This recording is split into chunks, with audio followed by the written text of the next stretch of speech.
This episode of Android Q&A is sponsored by Netflix. To get a free 30-day trial membership, go to netflix.com/Android and sign up now.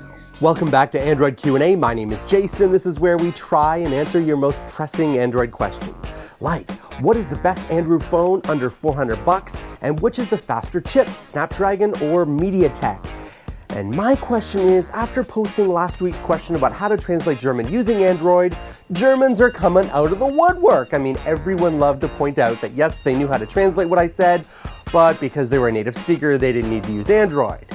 Leading me to believe that many of you are secretly lederhosen obsessed polka dancers. Could be fun, just not shaven legs. Alrighty, I know many of you are going to want to know who won the homework test I gave last week, and I will get to that at the end, but let's start off with the best Android phone under $400. Mr. Garchomp123 asks, I'm on a $300 to $400 budget. Which phone should I get next? The best phones under $400 are the Nexus 5 and the Moto X, bar none. There are also a plethora of options if you don't mind going to used sites like Swappa and eBay. You also want to consider the Zenfone series that won our Best of CES award, as well as the Moto G if you're looking to save a little bit more money. Sir Jargon1 asks, battery saving is always a hot topic for Android users, and many apps like Battery Doctor recommend a full cycle charge at least once a month. How much merit is there to this? I have come across mixed opinions. Keep up the good work. Yes, you're right, Sir Jargon1. There are people who have had many heated debates on the subject of battery optimization, but there are some cold hard facts we can rely on. We know that a lithium-ion battery has a limited number of charges to it, right? So eventually your battery is going to fail. Now, to optimize and extend the life of your battery, you want to keep the charge between 10% and 90% or 20 and 80%, whatever is easiest for you. You don't want to totally drain the battery, and you don't want to totally charge the battery if you can avoid it. Now, you don't have to be fanatical about it. I'm certainly not. I fully charge my phone on a regular basis. What I don't do is leave it in the charger for hours after it's fully charged.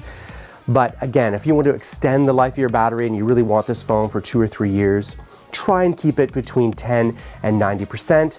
Now, I do have another show in the Android Q&A. If you search our channel with the keyword battery, you can find another show there. Thanks a lot. Jayce, your ears move when you talk. No, it's worse than that. Andrew asks, hey Jayce, which processor is actually better and faster for phones, Snapdragon or MediaTek? Well, Andrew, the short answer is that the Snapdragon is clearly the better performing chipset. In both real-world testing and benchmarks, the Snapdragon comes out on top. The thing is, however, the Snapdragon processor is also much more expensive, and it's included in devices like the HTC One, the S4, the Xperia C series, and those cost $500 plus.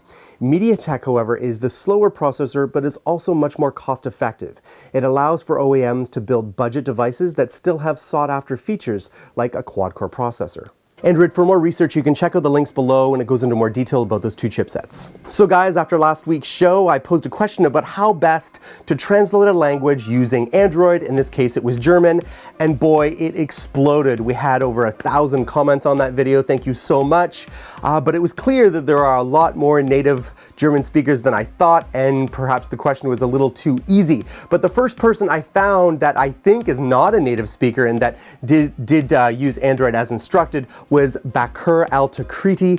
And sir, if I am mispronouncing your name, please forgive me, but I'm going to contact you and find out what your address is and ship you one of, boom, those. In fact, I will not make the same mistake, and I'm going to make sure that this week's question is much harder. Thanks for watching Android Army. My name is Jayce. I would love to connect with you here on Google Plus or Twitter. I read all your responses, but this week's Android Q&A question is the following.